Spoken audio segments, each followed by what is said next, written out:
I hjertet af Belgien blev et storslået slot bygget i år 1633 af en adelig familie, som satte deres præg på stedets historie. Men som årene gik, skiftede slottet ejere, og i det 19. århundrede blev det købt af den indflydelsesrige britiske familie Otkins, kendt for deres succes inden for antikviteter og kunsthandel.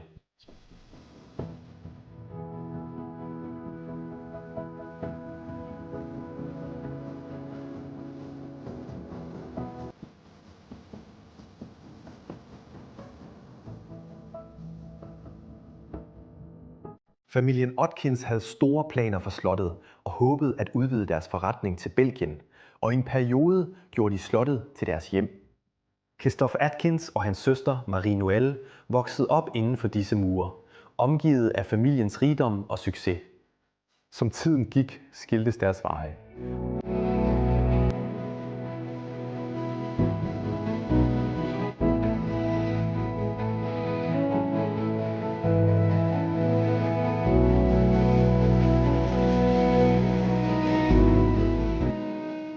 Marie Noëlle blev færdig på universitetet og længtes efter et andet liv. Hun flyttede til Israel for at studere jura. Imens overtog Christophe familiens forretning og byggede videre på sin fars arbejde.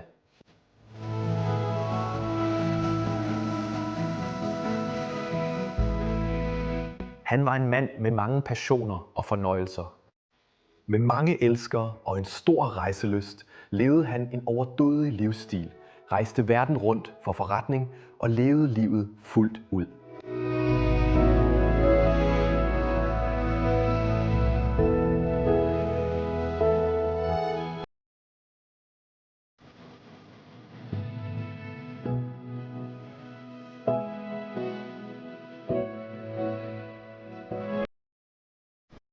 Men så, i 2017, blev slottet stille. Det blev forladt og overladt til elementerne.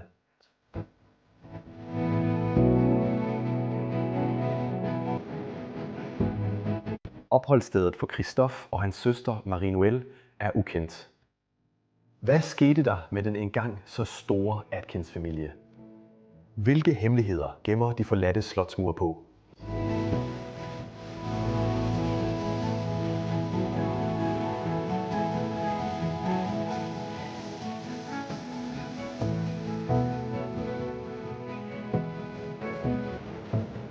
Slut dig til os, når vi udforsker mysterierne i dette glemte sted og afdækker den dramatiske og fascinerende historie om de mennesker, der engang kaldte det deres hjem.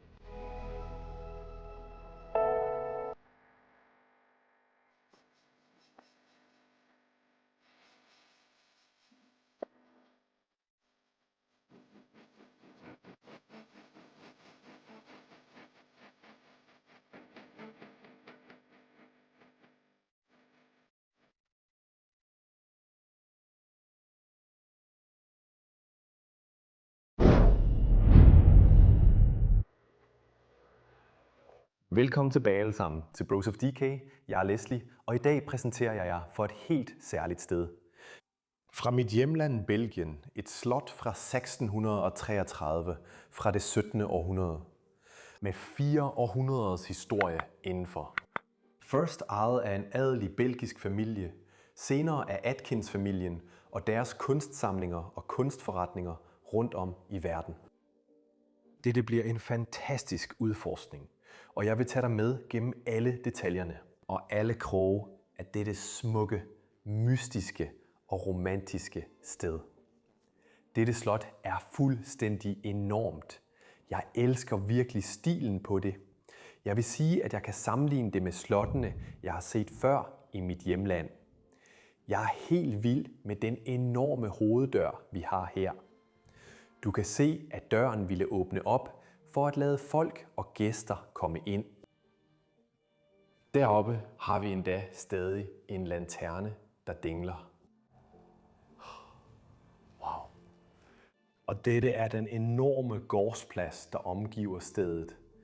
Dengang ville folk køre ind med deres hestevogne og parkere dem derinde. Senere kom de herind med deres biler. Familien Atkins, der boede her, var meget rige og meget indflydelsesrige, og havde helt sikkert mange biler, der blev opbevaret heroppe. Wow. Wow. Jeg vil gerne give dig et overblik over dette sted, før vi går indenfor og viser dig alle detaljer og hemmeligheder ved dette vidunderlige sted. Slot. Wow, det ydre er helt fantastisk. Men lad os nu bevæge os ind i dette sted, og her er alting fuldstændig tilgroet, men de har dannet en slags indgang til kælderen i slottet. Jeg skal være meget forsigtig, for alting er løst her. Vi kommer straks ind i en meget smuk kælder. Alle de arkitektoniske træk ved dette sted er straks til stede her. Wow, jeg føler virkelig, at jeg træder ind i et gammelt belgisk slot. Herover har vi en døråbning, der står toilet på. På døren står der toilet, så jeg tror, at Gustav, da han havde dette slot, da han havde forretningen, også brugte dette sted som en slags kunstgalleri, inviterede gæster over og lod dem måske endda sove her. Jeg tror ikke, det var et hotel på det tidspunkt, for der er ingen beviser. Overhovedet ikke, men jeg er helt sikker på, at kunder kom her for kunstgallerierne og den slags. Lad os tage et kig indenfor i dette rum. Ja, jeg kan med det samme se, at dette slot blev bygget i 1633. De buer fortæller helt sikkert sandheden. Jeg elsker også søjlerne midt i rummet. Du kan helt klart se det fra denne side, hvis du kommer herover. De er fuldstændig lavet af marmor. Du kan se årerne, de hvide årer inde i der. Nogle gange ser du falske søjler, for eksempel banken i Chicago, som jeg filmede. Jeg linker til den heroppe. Men i banken i Chicago var der kæmpe store falske søjler. Men selvfølgelig er de alle ægte i Europa. Og som du kan se, blev dette rum også brugt som et toilet. Et meget, meget primitivt et. Du kan også se det. Okay, lad os gå længere ind i denne kælder. Og her kommer vi ind i en slags gang med trappen her til venstre, der fører op til slottet. Jeg ved ikke, hvad denne dør er. Den ser ud til at være låst. Men igen elsker jeg døråbningerne her på stedet. Alle lavet af marmor. Denne rige sten, som du kan se, meget solide og har stået her i 4 århundreder. Og disse trædøre også. Lad os kigge ind i rummene. Velkommen indenfor. Jeg har allerede kigget på dette rum, men jeg tror, at dette plejede at være tjenestefolkenes kvarter, hvor husholdningens tjenestefolk dengang plejede at forberede al maden til familien. For tilbage i 1633 byggede en belgisk familie dette sted, og de var adelige, så selvfølgelig havde de tjenestefolk. Og tjenestefolkene arbejdede hernede, sov hernede i disse gange, og ja, det var deres område. Her foran os har vi en kæmpe pejs. Dengang ville der være komfurer herunder, madlavningspladser og det hele. Hvis du kommer herind under, kan du se det enorme aftræk, vi har herovre. Wow. Wow. Dette er noget helt unikt, men jeg tror, jeg ved, hvad det plejede at være. Så for enden her vil en gryde hænge, og så tror jeg, de ville skubbe den ind under pejsen og tage den ud fra pejsen på den her måde med det store hængsel, vi har herovre. Der er en smuk detalje ved denne pejs. Jeg har aldrig set noget helt som dette før. Wow! Her på denne side kan vi se de komfurer, jeg talte om. Jeg ved ikke, om det præcis var dem, der var under denne pejs, men de er helt sikkert fra et sted inde i dette hus. Wow, de er smukke og fuldstændig rustne. Wow, jeg elsker denne lille kælder. Der er også tønder herovre.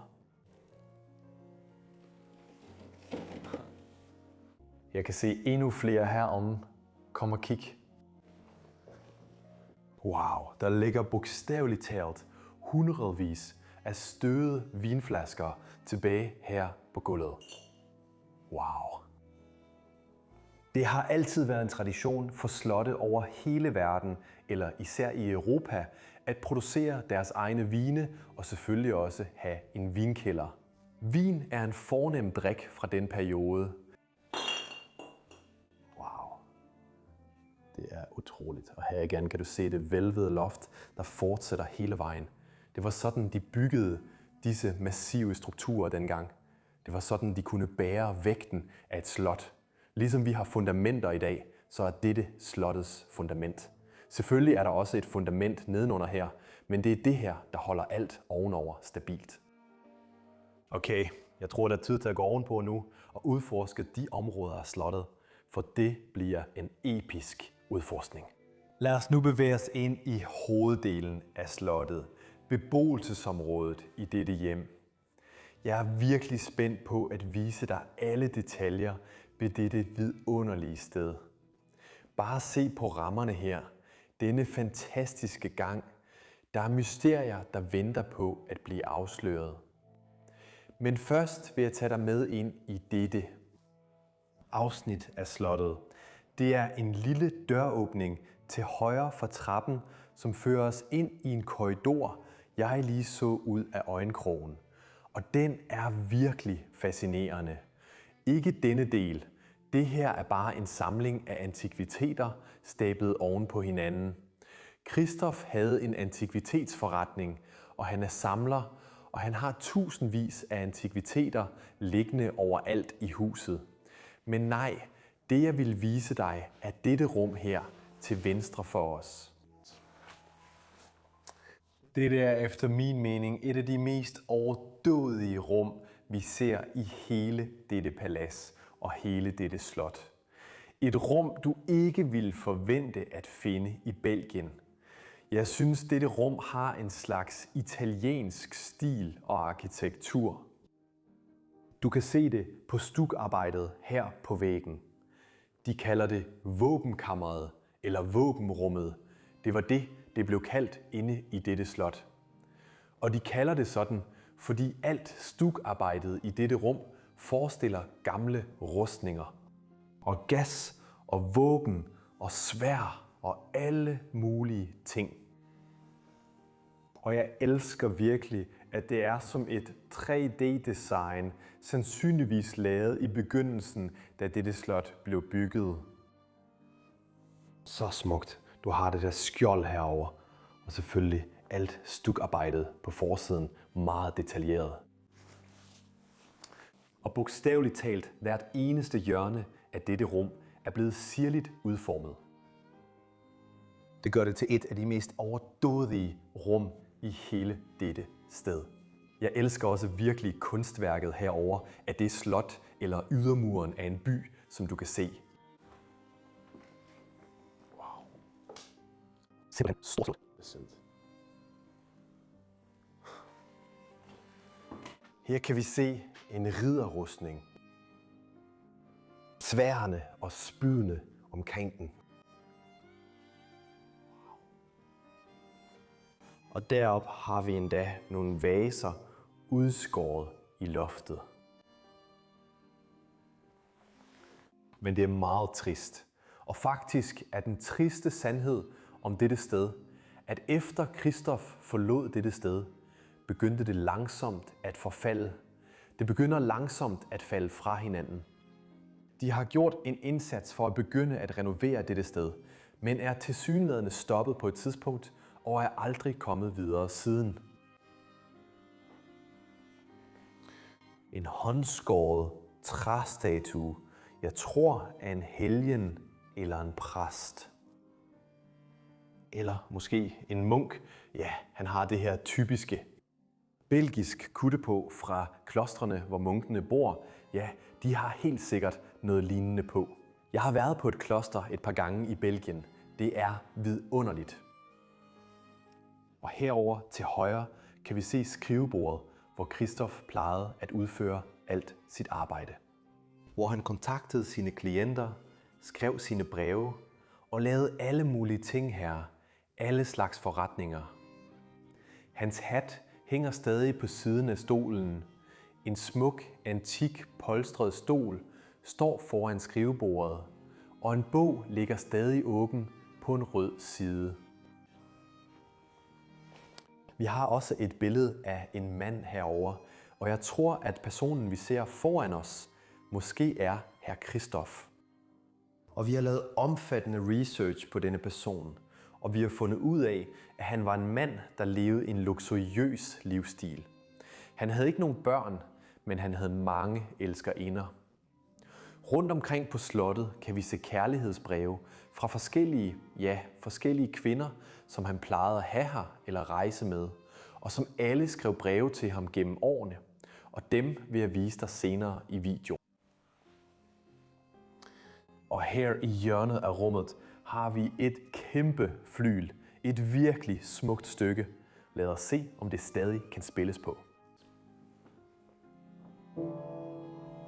Wow, efter Audérle, sandsynligvis lavet i Frankrig, men jeg er ikke 100% sikker på, hvilket land den her er lavet i.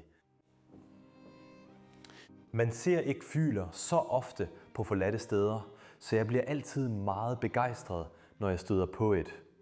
Et smukt stykke, som du kan se. Wow. En ting mere her i hjørnet af rummet, som jeg glemte at nævne, er dette spil med disse slags marmorkugler.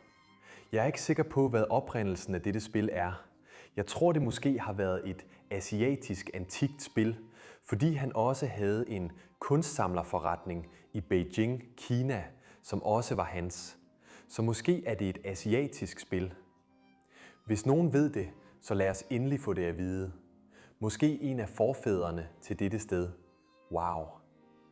Og her kan vi få et glimt af udsiden af slottet. Endnu flere kunstværker bag klaveret herover kan du se denne kvinde med den smukke krone på hovedet, præsenteret af Lord Wakefield of Hepte som gave i april 1931. Du kan se, at der også er musikinstrumenter udskåret i væggene. Eller støbt ind i væggene i dette rum. Og her er de begyndt at gøre en indsats for bogstaveligt talt at redde kunsten på væggene. De har lavet disse rammer for at holde pusstykkerne oppe bagved, og herover kan du også se det. Sandsynligvis var dette stykke ved at falde af væggen, og de gjorde en indsats for at redde det. For at redde skjoldet, der er udstillet deromme.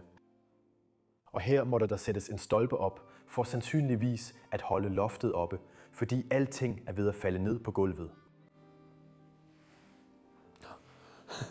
Men det første, jeg lagde mærke til, da jeg gik ind i dette rum, var denne gyngehest. Selvfølgelig taler jeg bare om den nu, men det er et fascinerende stykke. Det er et stykke legetøj til børn fra 30'erne, 40'erne, måske endda 20'erne. Dette sted er meget, meget gammelt, og det var det, børn plejede at lege med. Dengang kan vi slet ikke forestille os det længere. Men det er sådan et vidunderligt stykke håndværk, og det har også bragt stor glæde til de børn, der boede på dette sted. Da Christoph overtog, har der desværre ikke boet nogen børn her efter ham. Men før det plejede han og hans søster sandsynligvis at gynge på den. Wow. Jeg kan se her bagved, at det er løbet fra en kanon. Her er kanonkuglerne i bunden af den. Jeg kan helt sikkert se, hvorfor de kalder det våbenrummet. For hver eneste stykke stukarbejde, vi ser i dette rum, repræsenterer noget, der har med militæret eller kamp at gøre. Det er smukt. Bogreol helt fyldt med bøger på den side. Og så selvfølgelig, fordi det er et slot fra det 17. århundrede, skal vi have en pejs. Og her igen kan du se det italienske design komme tilbage. Denne pejs er et typisk italiensk stykke. Italiensk marmor, italiensk design. Selvfølgelig er det almindeligt at have italienske pejse i disse belgiske slotte eller franske slotte, men vi kan også se, at de ønskede at repræsentere en italiensk stil på dette sted. Dejlig pejs foran den. Og se på denne enorme blæsebæl lige ved siden af pejsen herover. Jeg ved det. Jeg elsker det. Jeg tror ikke, den her var her dengang, så man ville tænde ilden deromme. Urskive over pejsen her er sandsynligvis også lavet af marmor. Dette er et stykke gips eller træ, der er faldet ned et eller andet sted fra. Jeg ved ikke hvorfra. Jeg elsker også billedet, vi har herover af denne dame, der ser meget barsk ud. Og så lige ovenover ved toppen af pejsen er der dette våbenskjold. Måske plejede det at være et familievåbenskjold. Jeg ved ikke, hvordan Atkins-familiens våbenskjold plejede at se ud. Dette er et vidunderligt familievåbenskjold, der er udstillet deroppe for evigt. Og endnu en træstatue lige her af en religiøs figur. Okay, bogstaveligt talt, som jeg sagde før, er der malerier og antikviteter og smukke møbler efterladt spredt ud over hele dette sted. Her er en by afbildet. En gammel by. Som du kan se, slottet på bakken. Hvis vi begynder at kigge igennem alt det murbrokker, der er tilbage herinde, kan vi finde skatte fra gamle dage. Jeg vil gerne se, hvad det sidste rum derom er. Før vi går videre herover, kan vi endda se ting, som han sikkert havde skrevet ned til forretningen dengang. Vi kommer ind i et lille køkken, et lille sidekøkken herover, som også er forbundet med rummet derover. Al maden og krydderierne, pastaen og det hele er stadig tilbage herinde. Det er så vildt. Wow, al opvasken står også stadig oven på vasken. De her steder blev ved med at forbløffe mig. De blæser mig bagover hver gang jeg besøger et. Okay, lad os gå længere ind i dette sted. Så lad os kigge rundt i denne enorme gang her. Og jeg kan allerede se noget meget sejt ud af øjenkrogen herover. Det er et billede. Og denne mand her til venstre ligner helt sikkert personen, vi så på billedet på skrivebordet inde i det rum. Og hende til højre kunne være en af hans mange elskere, eller måske hans søster Marie Noël. Men jeg er ikke helt sikker endnu. Vi er nødt til at finde ud af det lidt mere, mens vi bevæger os rundt i dette sted. Selvfølgelig er der kunstværker overalt her. Der er endda stadig lidt brænde tilbage hernede. Wow. Som du kan se, er gangen et stort rod. Denne mand boede her alene, sandsynligvis også med sine elskere, men for det meste alene. Så han stablede bare antikviteter og antikviteter overalt. Og så den vidunderlige trappe bag os. Et hvert slot har selvfølgelig brug for en storslået trappe. Som du kan se, fører den op til anden og tredje sal i dette sted. Vi tager den senere i videoen. Her er selv hans stokke efterladt foran trappen. Han havde et stort udvalg af dem, alle smukt udskårne, alle unikke stykker lavet af træ. Det er utroligt, og det fører os ind i endnu et fantastisk rum herinde. Den store sal, den store spisesal, hvor gæsterne ville blive inviteret, hvor der blev holdt middagsselskaber. Et helt utroligt rum i dette sted. Wow. Og selv pejsen herover er storslået, majestætisk og elegant. Vi starter herover på den her side. Vi har et lille skrivebord i hjørnet af det her rum her. Sandsynligvis så nogen kunne sidde ved det, ja, se på det her. Nogle dokumenter er efterladt. Vi har herr Christian Christophe Jean Gilbert her. Det er ejeren af stedet, født i 1952. Og han var manden hvad drev dette slot. Indtil 2017, hvor det blev forladt. Du har endda Post Office Savings Bank herover fra Christopher Atkins. Wow, et par breve er også stadig efterladt her. Se det alle sammen. Flere billeder af familien her. Vi kan se Christopher sammen med nogle damer. Et par af de samme billeder her igen. Vi ser ham med den samme kvinde. Det kunne have været Marie Noël, hans søster. Så wow. Så mange billeder efterladt på dette sted. Det er vidunderligt at se. Og så igen den store pejs. Wow. Storslået udsigt over det igen med den marmor, der omgiver det, den marmorpejs og så mursten indeni. Og se på våbenskjoldet i midten her. Der står 1633 indgraveret i jernarbejdet. Det er byggeåret for dette slot. Så denne plade, der plejede at være i slottet, er lige så gammel som slottet selv. Wow, se hvor smukt det er.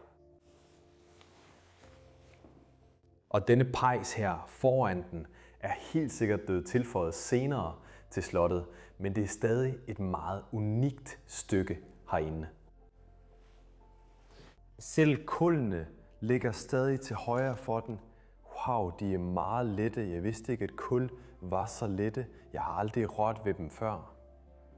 Okay, wow. Sædeområdet på denne side. Lille bord foran. Og så selvfølgelig det store bord her midt i rummet. Hvor vi kan se 10 stole stadig stå rundt om det.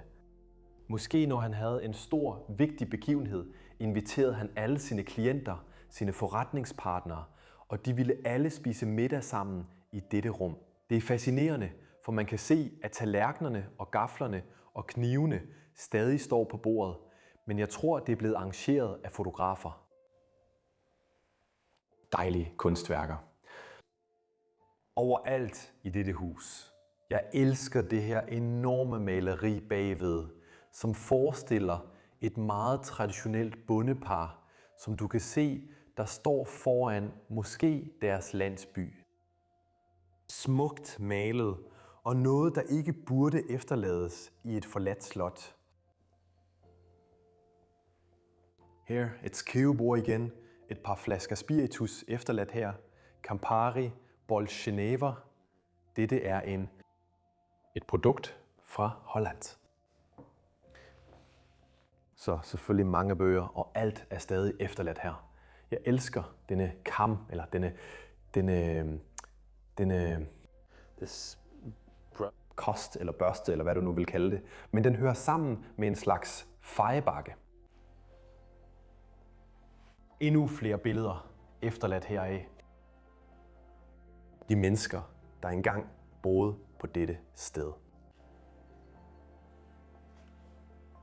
Det ligner, at det måske har været en form for familiesammenkomst eller et bryllup igen. Wow, ja. Nogens fødselsdag, måske endda Christophe. Det er utroligt. Alle puster lysene ud.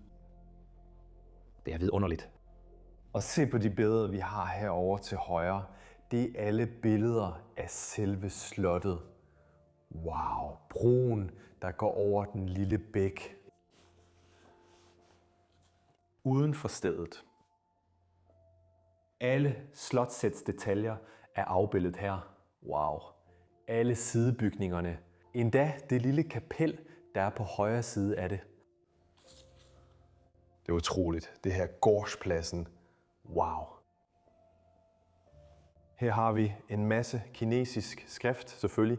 Christopher havde forretninger over hele verden, så vi kommer til at se det overalt herinde. Han har europæiske antikviteter, men han har også engelske antikviteter og kinesiske antikviteter og japanske antikviteter. Han rejste over hele verden. Han var en mand, der konstant rejste, konstant var ude og lave forretninger. Og det ses overalt her på stedet. Det er faktisk vidunderligt, så meget indflydelse fra hele verden efterladt her. Se her, selvfølgelig er der endnu flere billeder tilbage her, og disse er af en slags restaurering. Det ser ud til, at de er ved at restaurere. Måske er de ved at restaurere slottet her. Det slot, vi står i lige nu. For igen er det billeder af slottet, men på disse billeder ser slottet ud til at være i langt bedre stand, end vi ser det i dag. Ja, billeder fra hele slottet. Ja, jeg kan se her, at de restaurerer dele af dette sted. Wow, og disse billeder er fra år 2000, som du kan se for lang tid siden. Okay? Skærmvæg herover. Og så den meget store bogreol. Stadig fyldt med bøger, stadig fyldt med litteratur, som Christoph og de mennesker, der boede her, plejede at læse. Wow. Et lille sædeområde herover, også med et kæmpe maleri af en kvinde og et barn. Det er noget, man ville se på et museum, men ikke i et forladt slot. Det er en synd at lade det stå her. Det er en smuk skildring af disse mennesker. Lad os se, om der er noget tegn. Signatur der er på. Jeg kan ikke se noget. Wow, jeg elsker også de polstrede stole og alle antikviteterne, vi har i dette rum. Det er et lille skab, denne lille skuffe til denne side. Bare et sidste overblik over dette rum, før vi går videre. Okay, lad os gå videre gennem denne gang og se, hvad mere vi kan finde. Jeg kigger på det her over disse små kunstværker. Og jeg synes, de ligner noget, der er lavet af børn, men hvem ved, jeg er ikke sikker. Og her kan vi se endnu flere dokumenter fra hr. Atkins' forretning. Hans hat ligger også stadig her. Det ser ud til, at det engang var en slags jagthat. Jeg er ikke 100% sikker, og jeg talte lige om al den asiatiske indflydelse. Og indflydelse fra hele verden. Og her kan du allerede se et japansk kortspil. Ligger herover. Wow, og nu skal vi gå gennem de rodede korridorer i dette slot. Fordi mange af værelserne er blevet fyldt op, ligesom dette, med alle mulige slags antikviteter. Jeg elsker lysekronen, der hænger her fra loftet. Den er ved at falde fra hinanden, men den er der stadig, og som du kan se, bogreoler. Og alt, hvad du kan forestille dig, ligger her. For eksempel denne smukke, polstrede stol, bare bogstaveligt talt smidt ind i dette rum. Kan du forestille dig det? Jeg kan se et billede lavet af ham, en slags polstret stol. Det afslører, at han var en kunstsamler, en kunsthandler. Hundredvis af breve ligger stadig tilbage i denne kasse. Pejsen hernede, wow. Alle de her sten og det hele. Så det her sted er rodet alle sammen. Jeg ved ikke engang præcis, hvad alt det her plejede at være heromme, eller hvad han præcis lavede på dette sted. For der er så mange stole her. Måske holdt han seminar herinde. Han var en indflydelsesrig forretningsmand, så helt sikkert et eller andet. Han lavede herinde, som havde med hans forretning at gøre, eller noget andet. Wow, se det kæmpe store standur, vi har stående derovre i hjørnet af rummet. Wow. Jeg ved ikke engang, hvor jeg skal kigge hen, men de fleste ting herinde er ikke særlig interessante. Se det her.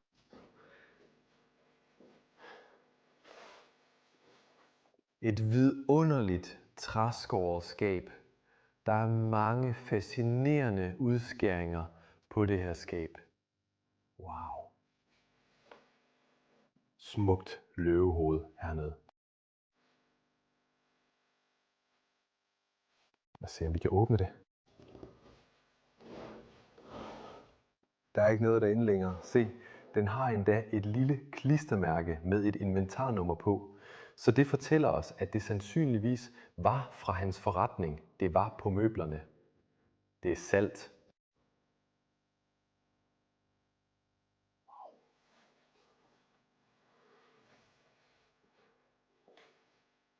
Her kommer vi ind i en slags arbejdsområde i dette sted.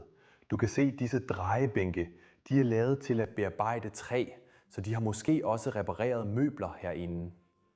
Dette kunne have været et sted i et hus eller på slottet til at reparere møbler. Måske arbejdede håndværkere her i sin tid. Du kan se alle disse skuffer og små sideborde stablet op herover, og de har også alle disse små ikoner på sig, disse små klistermærker, der viser, hvad de er og hvad de betyder for forretningen. Wow. Se på dette enorme hjortehoved, der hænger her over døren. Wow, jeg ved ikke engang, om det er en elg eller en hjort. Jeg er ikke sikker på, hvilket dyr det præcis er, så skriv det endelig i kommentarfeltet. Jeg var virkelig forbløffet, da jeg så det første gang. Wow. Okay, lad os gå lidt længere endnu. Der er en ting mere i dette rum, som jeg virkelig kan lide. Se på denne lille bil, vi har hernede. Hjulene, de træhjul der. Lad os gå videre. Her kommer vi over på den anden side. På den anden side af slottet er der endnu en massiv trappe, der fører ovenpå her. Det er en nøjagtig gengivelse af den anden side af rummet.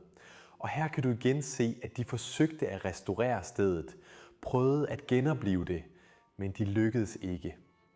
Disse mennesker havde så mange penge, og de kunne ikke engang få det til at ske. Det viser bare, hvor dyrt det er at renovere sådan et sted. Her kommer vi ind i endnu et reparationsrum, vil jeg sige. Alle værktøjerne og alt andet er stadig herinde til at reparere møblerne, til at reparere antikviteterne. Og måske for at lave reparationer på selve slottet. Jeg tror ikke, Christoph gjorde noget af dette selv. Han var alt for fin en mand. Han ville nok ikke have beskidte hænder. Han havde folk til at gøre alting for sig. Alle akrylmaterialer og lagene og ovnene er herinde til alle de møbler, han solgte. Og en ting, der virkelig fangede min opmærksomhed i dette rum, er helt sikkert dette kunstværk, der er udskåret i pejsen herover. Igen et våben, et sværd, der er efterladt her. Smuk italiensk pejs herunder også. Det er vidunderligt. Der står Patria her, og det er en belgisk produceret pejs. Den er lavet i Haren. Det er et sted i Holland eller Belgien. Jeg er ikke helt sikker. Og kig også ind i denne pejs her. På venstre side har vi et vaffeljern. En typisk lækker whisky. Fra vores land, men sådan plejede de at blive lavet dengang. I hvert fald meget store. Vaffeljern. Jeg vil ikke sætte dem i pejsen, og det var sådan, de lavede en vaffel dengang. Jeg elsker også det lille legetøj, der er lavet her. Det er fuldstændig håndlavet, som du sikkert kan se. Sandsynligvis fra de børn, der plejede at bo her. Wow, det er smukt med alle tandhjulene og det hele. Og man kan stadig se, hvordan det fungerer. Det er en vidunderlig ting, at det er blevet efterladt. Endnu flere kul ved siden af pejsen her. Lad os tage et kig mere ind i dette rum. Der er ret tomt. Ikke meget at se herinde.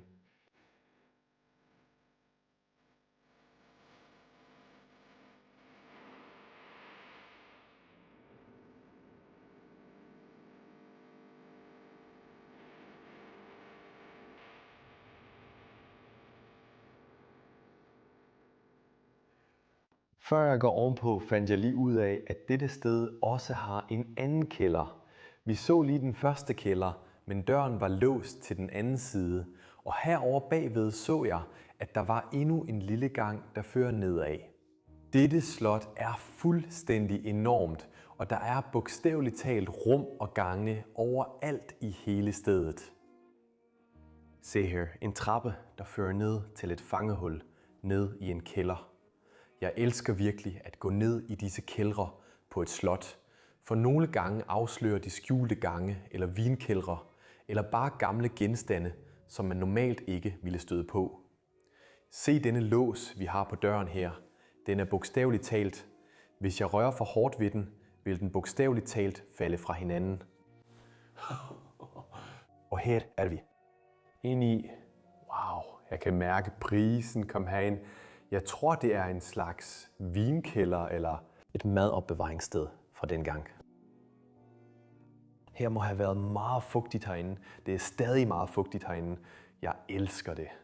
Det hvælvede loft. Meget typisk byggestil fra den periode.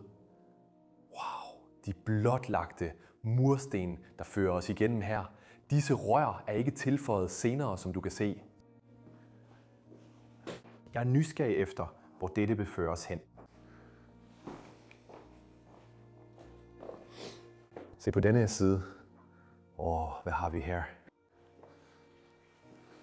Jeg tror, at dette plejede at være stedets vinkældre dengang, hvor al vinen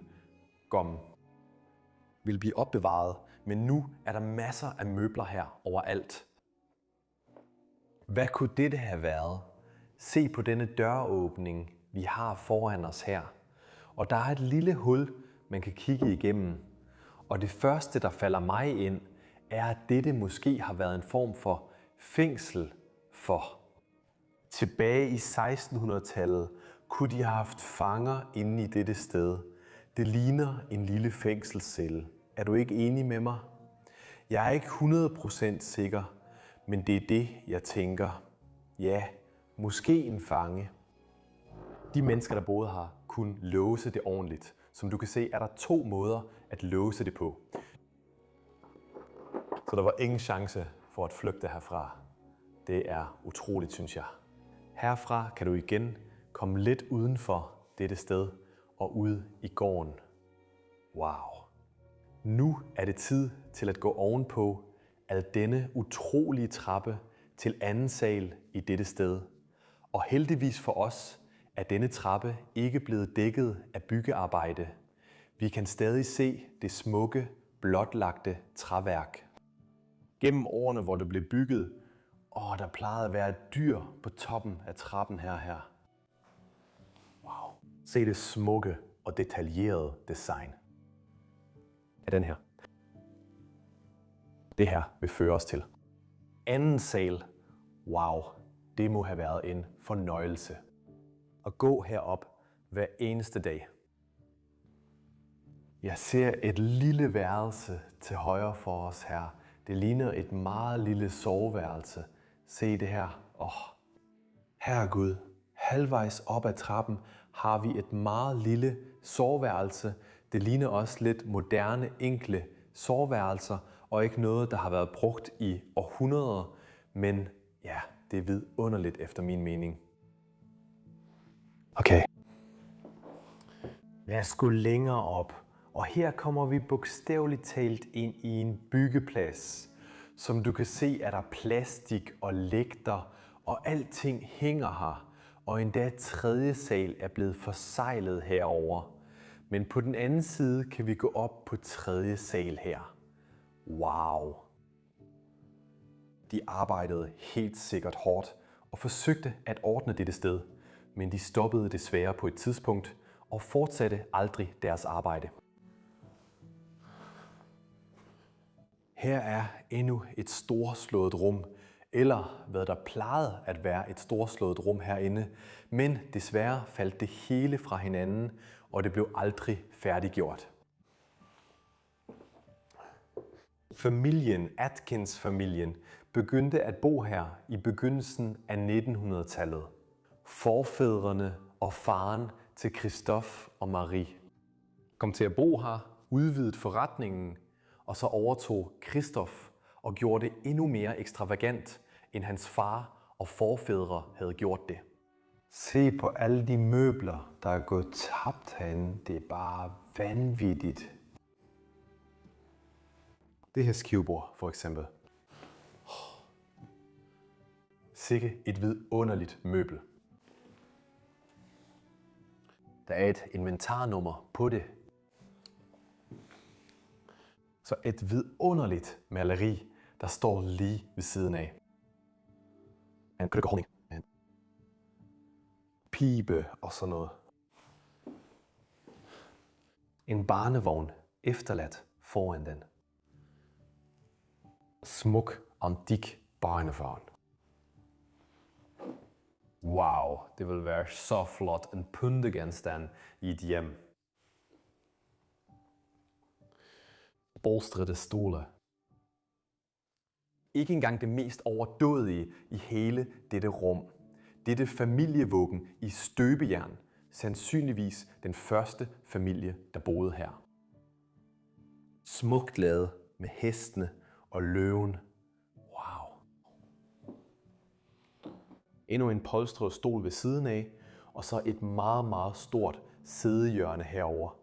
Jeg ved ikke, om det vil blive brugt regelmæssigt, eller om det bare er blevet sat op af nogen, men de her stole ser utroligt komfortable ud. De er bestemt ikke antikke stole, men de er dog meget smukke møbler. Wow. Er det her en slags polstret gyngestol alle sammen? Nej, det er en slags hvilestol. Jeg tror, det er det, jeg har. Jeg kan ikke rigtig flytte længere. Det er også et smukt møbel. Og så stod der også et par standure her. Endnu flere møbler på denne side. Sengebunde, madrasser. Alt, hvad du kan forestille dig, ligger bare her. Basen, marmore. Jeg kan også rigtig godt lide dørkarmene herover, og dørene generelt, de er en rigtig flot detalje i huset. Og de er ens over det hele. Okay, lad os kigge videre her. For jeg tror, at de øverste etager mest er til opbevaring. Men der er dog et par smukke områder på de øverste etager. Se her, et stort rod af alle virksomhedens dokumenter. Alt er stadig efterladt her gennem årevis, ja århundreder. At de drev deres antikvitetsforretning. Wow! Lysekroner efterladt her. Gobelinger under murbrokkerne. Skrivebordet, hvor de plejede at arbejde. Alle ringbindene, kundernes dokumenter, alt er stadig efterladt her. Wow! Wow! Noget meget smukt i dette rum er helt sikkert pejsen midt i det her vidunderlig pejs med denne marmor hele vejen rundt om den. Absolut smuk. Dette er helt klart min yndlingspejs i hele huset. Og lige nedenunder har vi denne meget specielle polstrede sofa. Da jeg så den første gang, var jeg målløs. Det er bare et helt vidunderligt møbel, folkens. Og selv denne pejs har også det våbenskjold indlejret i stenen. Wow. Støbejern med en krone ovenover. Og en masse røg fra de mange år, hvor skorstenen har været i brug herinde. Se alt det møbler, der er efterladt i dette rum. Okay, lad os gå videre gennem denne gang. Heroppe kan vi se endnu flere møbler stå overalt. Disse stole og disse borde. Christoph brugte helt sikkert dette slot ikke til sin familie, men til sin forretning. Wow. Og gud, der er endda stadig et soveværelse heroppe. Helt intakt. Sengen er stadig ret. Natbordene står der stadig. Kommoden er her stadig. Wow. Jeg havde ikke forventet et så smukt soveværelse på de øverste etager, der ellers er fuldstændig fyldt med antikviteter, som vi lige har set. Se dette vidunderlige sidebord med en marmorplade, den udskårne plade deroppe, et par statuer, dette håndskårne stykke.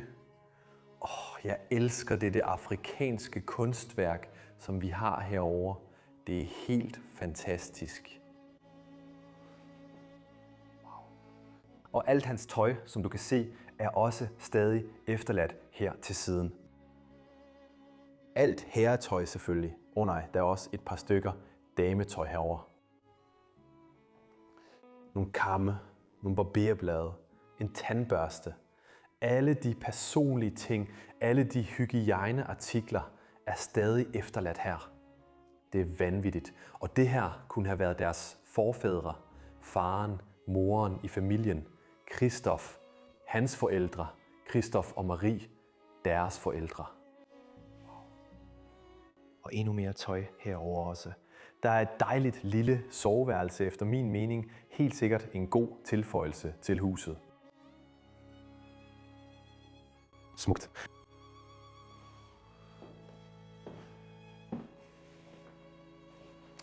Du kan igen se en masse plastik, der går fra rum til rum til rum.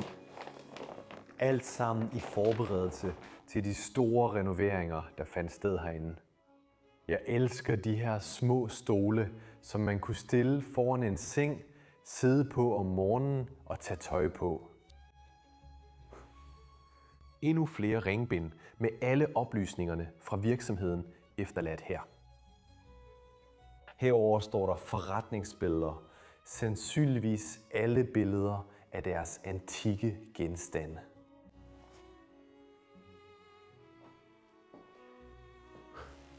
Lille ko, og gå væk fra koen, der ligger her. Wow.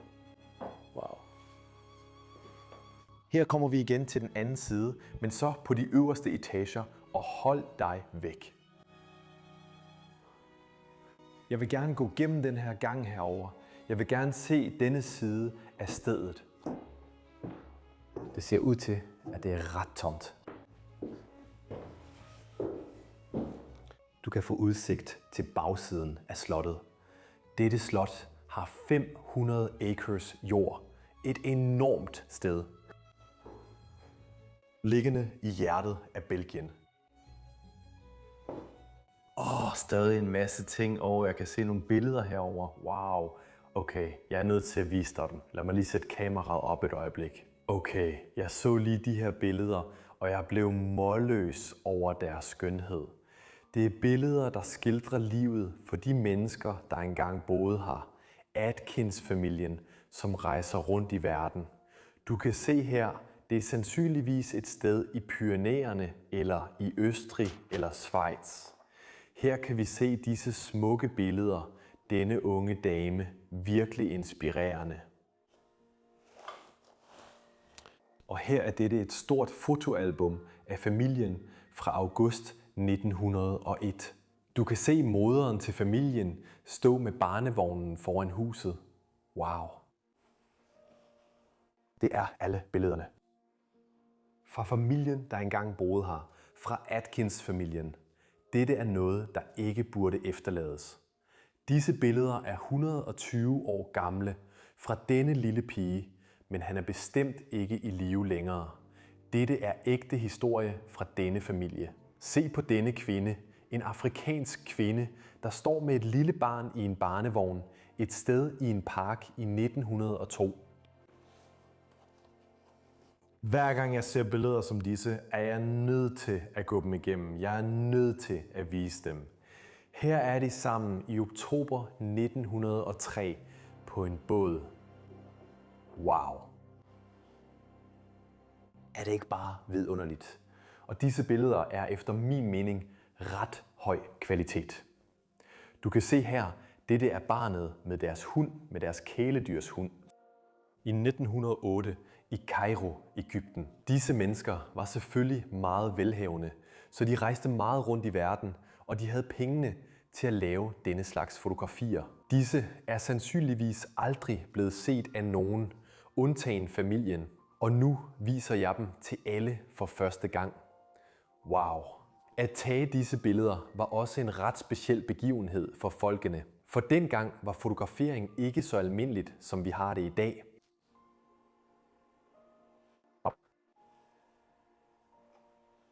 Og det startede i 1902. Og nu er vi i 1919. Og det går længere og længere. Her kommer vi ind i 1. verdenskrig. Og her kan du helt sikkert se alle de rejser, som disse mennesker foretog rundt om i verden. En anden meget fascinerende ting, det jeg fandt herovre, er alle disse billeder af disse damer. Som du kan se, er denne her selvfølgelig nøgen. Og her har vi endnu et billede af en dame, men jeg gik også igennem alle disse breve herover. Ikke alle af dem, men det er meget interessant her. For eksempel hans søster Marie Noël skriver i dette brev til sin bror Christophe, og hun spørger, hvordan han har det, og om han er okay, og hvordan hans elskere har det. Og så gik vi desuden igennem alle disse breve, og det ser ud til, at Christophe var en mand med mange elskere. Han havde mange kvinder, som han mødte, og som han gik ud med.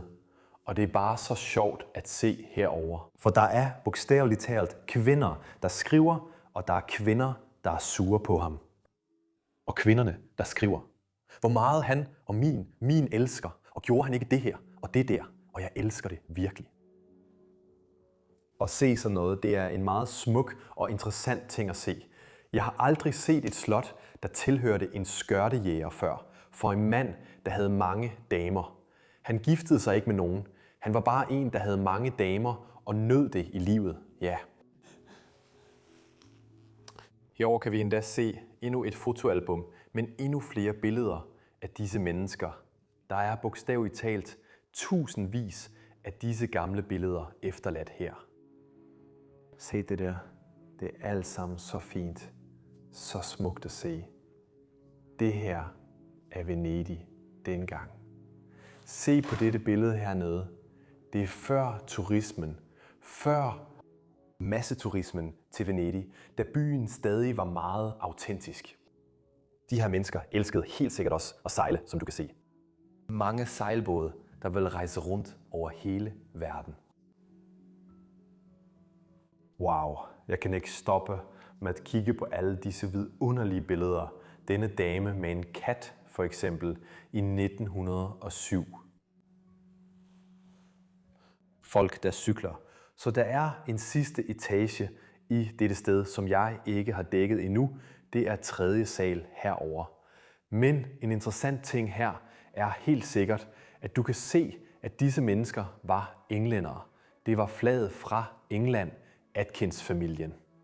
Der er også dette smukke ansigt, desværre ødelagt, som stadig ligger her på trappen op til øverste etage. Okay, trappen ser lidt skæv ud, men jeg vil stadig forsøge at gå derop. Nogle gange gør jeg skøre ting.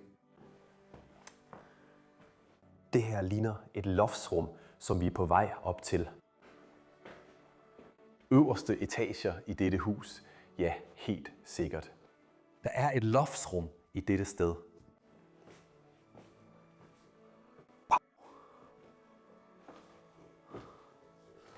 Og det her er de traditionelle slotslofter, som du kan se her. Skorstenen samles og går ud af bygningen herover. Alle vinduerne er bare åbne og ødelagte med tiden. Og herop opbevarede de også store mængder af antikviteter og stole og møbler. Lad os se, hvad mere der er. Du kan finde på dette loftsrum herover. Wow, alle disse rammer, disse sengerammer. Jeg kan se bogholderborde herover. Her. Så mange møbler. Efterladt i dette hus. Folk ville bogstaveligt talt betale tusindvis og atter tusindvis af euro for det her. Og her ligger det bare og rådner væk. Lad os se på den anden, om der er noget mere interessant at opdage heroppe. Disse loftsrum er sandsynligvis aldrig blevet brugt, kun til opbevaring.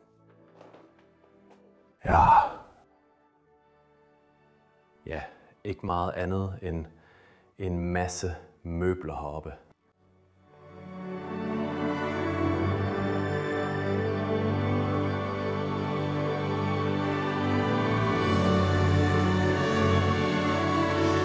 Så vi har lige udforsket dette enorme sted herover. Vi står nu på bagsiden af dette vidunderlige slot. En ting mere, jeg vil vise dig, før vi går hen og ser på voldgravene her ved siden af slottet. Vandet ville løbe igennem her, og det ville fungere som et naturligt forsvar mod indtrængende til dette sted. Wow. Jeg nød virkelig at udforske her. Jeg nød virkelig at høre Atkins historie og Christophers historie, som boede her. Det var helt utroligt smukt at dokumentere og vise til verden. Hvis du kunne lide den her video, så giv den et like, abonner på kanalen og skriv en kommentar i kommentarfeltet. Og der er også et link i beskrivelsen til Patreon, hvor du kan støtte kanalen og hjælpe os med at rejse rundt i verden. Med det sagt vil jeg gerne sige tusind tak, fordi du så med i denne uges video, og vi ses næste uge i endnu et fantastisk afsnit. Jeg elsker jer.